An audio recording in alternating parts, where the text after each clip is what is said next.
Hello everyone, my name is Maricor Arlos and I'm an assistant professor here at the University of Alberta, Environmental Engineering. So one of the things that I do for my research is to look at the quality of water. And what we do to measure or assess the quality of water is through in vitro bioassays. So in vitro means really just using cell lines and where you expose them with different types of water, lake water, river water, storm water, wastewater, and you put them in these well plates.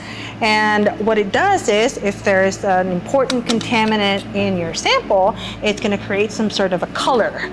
And for me to quantify the level of the brightness of a yellow, for instance, or the brightness of the blue, the lightness of the blue or orange, and other colors that your assay has, we put them in what we call as the plate reader.